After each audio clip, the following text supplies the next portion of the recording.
Hey guys, it's me, Kalegi Jack. Welcome back to Cinephile Stories. This is going to be the second episode of my series, and I want to go way back this time. Okay, we did a movie, The Fall, which came out in 2006. Now I want to take it maybe 90 years backwards. Let's go to 1927, a movie by Fritz Lang, who was a German expressionist director, and he directed a movie in 1927 that was a science fiction film called Metropolis. And although when it came out, it wasn't exactly very well received. Many people thought it was stupid. Many people said it was boring. Nowadays, it's considered a modern classic, and it's a weird thing for me to say because I don't watch many silent films. But out of all the movies I've ever seen in my lifetime, Metropolis is my favorite movie of all time. It is. It's one of the most beautiful, most well-realized movies of all time. It sparked innovation in special effects. It offered brilliant direction, brilliant acting, just a great cast, a great plot. Everything was amazing about this movie. So I kind of want to I'm going to go over the plot with you guys because I think you haven't. I'm pretty sure you guys aren't aware of it. Okay, first of all, I might be pronouncing these names wrong. Once again, I don't grow up in Germany. I'm not the king of all names in the world.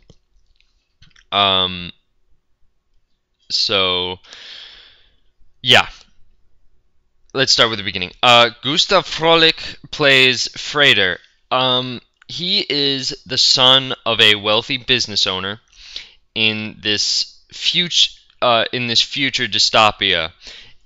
In this metropolis, there is a very big class difference between the rich and the poor. And while the rich live very, very good lives, full of luxury and everything they could ever want, the poor are desolate.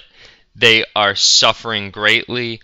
They are they stick to each other, and it's become this where, I mean, it's worse than now. I mean, the class system in this movie is very obvious. There is no middle class here. You're either poor or you're very rich. Continuing on, Freder's father is, I wouldn't want to say he's the antagonist. He's played by Alfred Abel. He is simply a man who values his business more than any other, almost more than any other thing. But he also values his son a little more. While frolicking, as I'm going to put it, out in a garden with sexual acquaintances, as I will put, he is interrupted by a young woman named Maria, played by Brigitte Helm. She rounds up the poor people at certain moments in their lives, and she reinforces the morale of the poor people through discussion of the Bible and God. And she starts talking about this, I suppose it's like a prophecy. I guess. But basically, she prophesizes like this person who will come, and he will bring the poor and the rich together, and they will synchronize, and they will create another world. It is during this time that Freder gets a little. He falls in love with Maria, and he wants to get to know her and see her more. But he's rich and she's with the poor class. So what he does is he disguises himself as a poor person, starts working in their place of business, and it is toiling for him. But he doesn't give up, and he ends up meeting her when she's discussing this prophecy. And Frater comes to the idea that he could fill this role, and tells Maria that he is this mediator that she speaks of.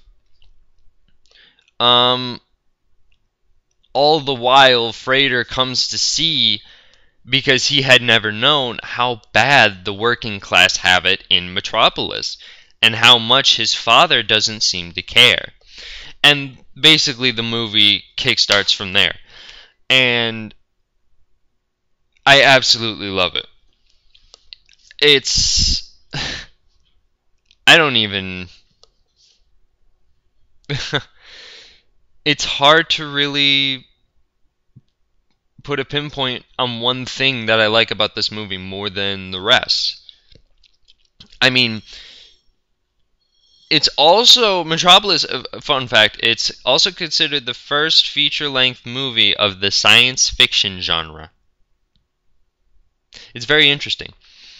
I mean, I suppose I'm going to kind of dissect this into certain segments. So let's talk about the first thing, the acting, which this is kind of what I like about silent films that you don't get in speaking films. In silent films, you can't. In silent films, you can't talk, so you have to express your emotions and your feelings through gestures and posture and expressions on your face. And it almost seems like a Shakespearean form of acting to me, in how they act and move and stuff like that. Metropolis really emphasizes this, and I love it. I mean, first of all, Gustav Frolich is amazing as Frater. He plays a man who is, he's raised very well, silver spoon in mouth, all of that shtick, and his whole world crashes down on him when he finds out how much the poor suffer. Brigitte Helm is amazing as Maria. She gives feeling. She gives such emotion every time she speaks. When she's prophesizing, when she's giving this prophecy to the poor people, she gives this expression as if she could just feel the happiness she will feel when this happens, despite it not happening now. She seems like she can feel this. Alfred Abel as Joe Fredersen. He's Frieder's father. He's amazing. But, I mean, I want to dissect it in a couple more respects. First of all, as a businessman, he conducts himself pretty kind of strict. Not in the sense of, like, he's kind of like a conservative, stick-up-the-ass type of guy. He's really strict in his personality, as if he's unwilling to let anything other than his son guide his emotions. And even then, most of the time he won't let his son guide his emotions either, as if he's kind of cut himself off from society. I would tell you the reason why he's like this, but that would be a spoiler that I personally do not want to reveal. Simply because I want you guys to experience this movie for yourself. By the way, the fully remastered version is on Netflix. There's a lot of different Metropolis movies on Netflix, but there's one on Instant Play that is the most restored, because a lot of people have tried to restore this movie, and it's had some problems, but we've done better. We've done better. The one you're going to want to look for when you go on Netflix, look for... I'm trying to think of which one I was watching.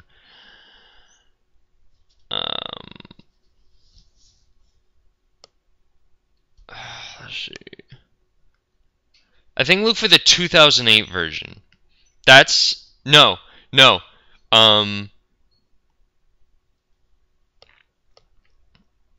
2011. There's a 2011 version. Look for that one. That's the one you want to look for.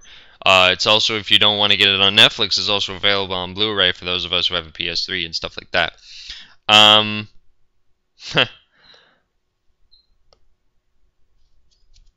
Yeah, so, okay, continuing on with the cast. I also want to make this note. Rudolf Klein-Roge as Rotwang, a scientist. Rotwang is the mad scientist. And I mean, no, he is the definition of the mad scientist. As in, this man founded the mad scientist trope. There were none who sold this before him. He created the archetypes that we see in a mad scientist now. And I think that's really amazing. And he plays it really kind of weird. Like when he's crazy, you know he's crazy. But when he's actually trying to talk, you actually, you know, he expresses himself in a way in which you actually want to hear what he has to say, despite him being a crazy freaking lunatic. And that's definitely something. One of the things that kind of piqued my interest about Metropolis is its posters. All of its posters. I am obsessed with Art Deco. I don't know why, but Metropolis uses Art Deco in its posters, and oh my god, I love it. I love it so much, and it really made me want to watch the film. But moving on from that, let's talk about the CGI.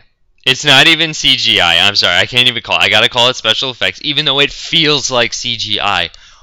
Wow, what special effects. I mean, if you're a person who doesn't really care, and if it's not up to par with now, it's not really good special effects, you're not going to care for it.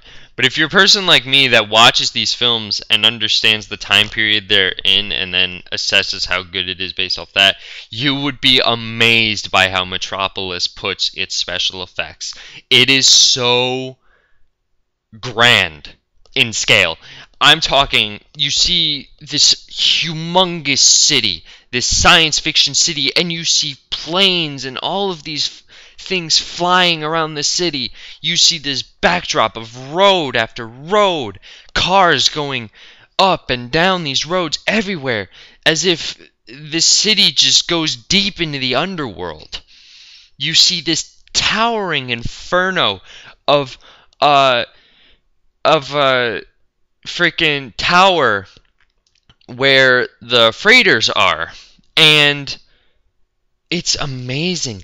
And even then, when it cuts to the factory where the poor people are working, you see all of these gadgets, gizmos, all of this stuff everywhere. It's huge. They even have this scene where there's a giant flood, and it floods the entire factory complex. And it's brilliant.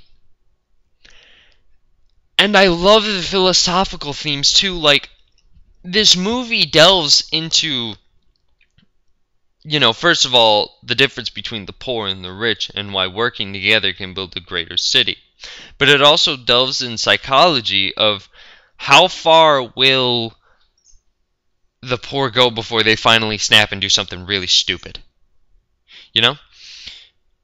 And it's really something interesting. It delves into the psychology of how much can you endure your own plight before before you can't take it anymore.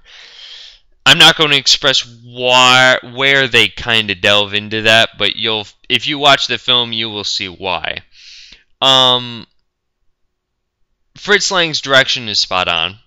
I have a little thing, when I talk about movies, I talk about directors a lot. I find the director to be in my view, the most important person in the movie, because he is the one that shows us what we see. What we see in the movie is dictated by the director. He chooses. And I also, you know, kind of dictates when I go see a movie. Like, if I'm going to see a movie by a director of whose movies I know I've never liked, I'm not going to see the movie. But if I see a movie by a director I like, then I'll go see it. And if I've never heard of him, I'll see it anyways because, you know, I don't know who it is. It's... I can't even tell you how amazed I was by this film. It is a masterpiece in every sense of the word.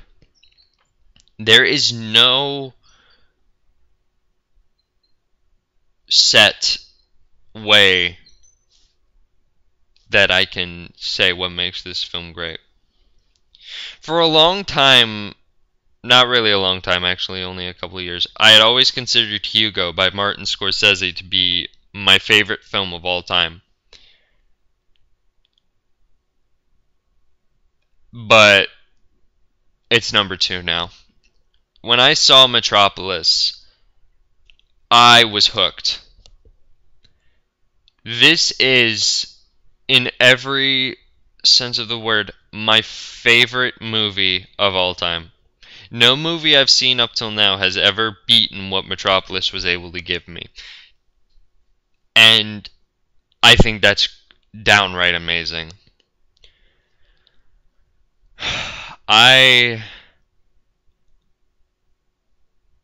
It is so beautiful. It's so beautiful. Just its style, its finesse, everything about the movie is so stylish, is so vibrant despite it being such a dark story. It was amazing. It's just amazing.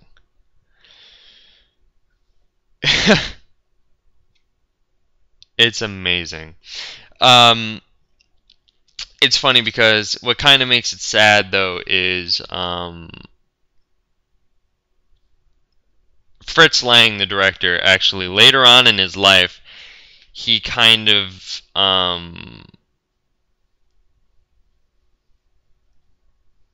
he doesn't like it. He didn't like it as much as he did when he made it. And I understand why. When it came out, there were a lot of people who panned Metropolis, thought it was very bad.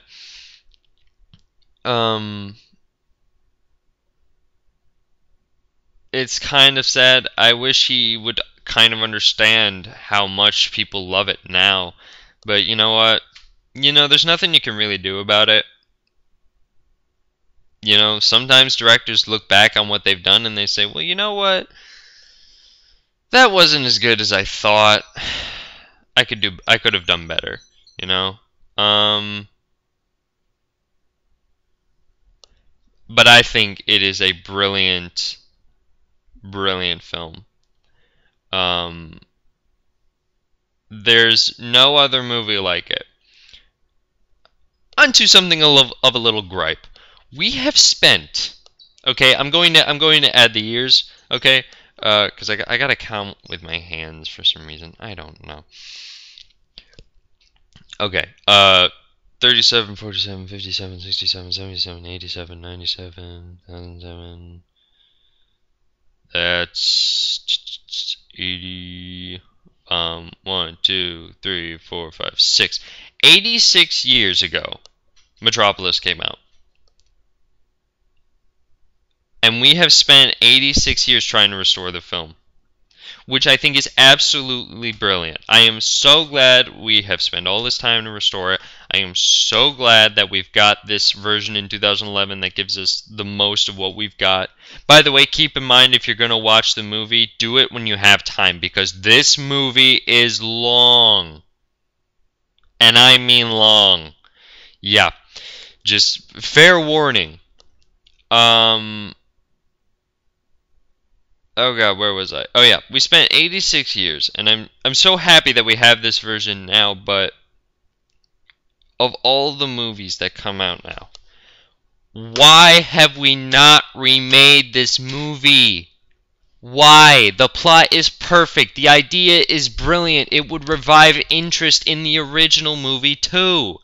Why are we not remaking this movie? What producer does not see money in this concept? It's absolutely baffling.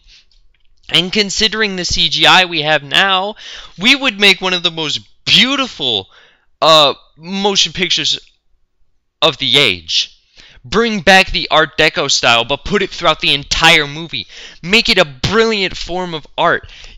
Grab a noted science fiction director, one who's very, notable in science fiction movies. Get him to do it. Really remake this movie. It deserves it. So much it deserves a remake. Instead, we're remaking RoboCop. How old is RoboCop? That was like in the 80s. I have nothing against RoboCop, but it's not that dated. I'm going to be particularly honest with you. It's not that dated. I'll tell you what is dated. Metropolis. It needs a remake. Really bad it needs a remake. Something really in the contemporary world now. But not only would the remake be its own movie, but it would revive interest in Fritz Lang's original movie. It's sad that nobody seems to see that this movie could provide so much to the movie industry if it was remade. I think people would love it. I think it would be one of the biggest box office successes. But what can you do? I suppose we're just going to keep trying to restore it.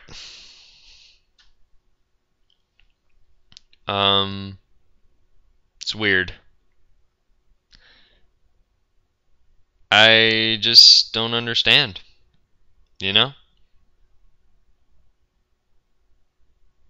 Not a single human has ever tried to remake this film in 86 years.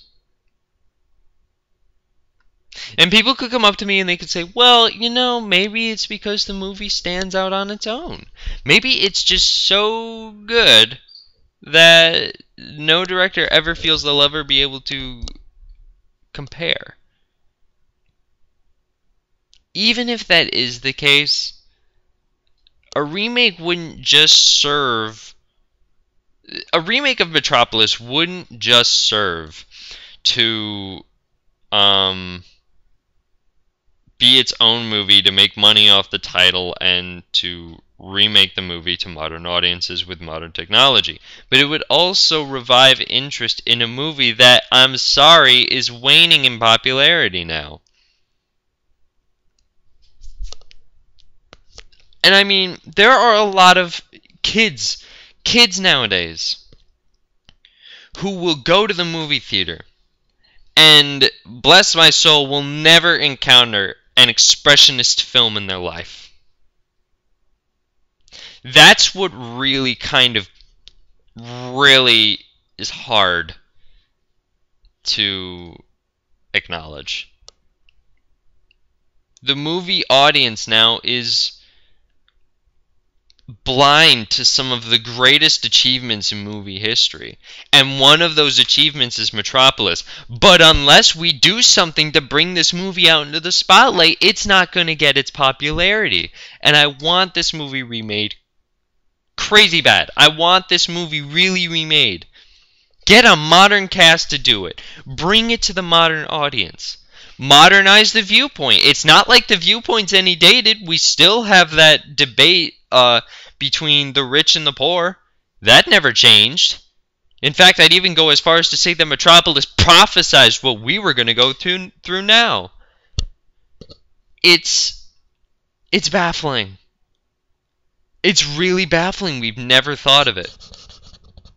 But I suppose you could think, I mean, if it were to be remade, what would we do? I mean, who would we cast? Who would direct it? Who would produce it? I'm gonna say this right now. Michael Bay is not to touch this film if it was ever remade. I'm sorry, I don't like his movies. I find his movies to be droll. I find them to be annoying. I find them to be cliche. I find them to just bore me. And I mean, they really bore me. Badly. Only 2 films he's made have never bored me, and that was The Rock and the original first Transformers. The rest were, yeah, they bored me. But the first one, I will admit, wasn't bad. Yeah. So that's kind of my gripe with the fact we've never remade Metropolis. Even then, I gotta say, this is one of the greats in movie history. It really is. And it's so different. It's so brilliant that I don't know what to say. I really don't. Fritz Lang is a genius in making this movie, and gotta say, it's amazing. Alright guys, I'm gonna cut this one now. Thank you guys for listening, and I hope you all have a great New Year's.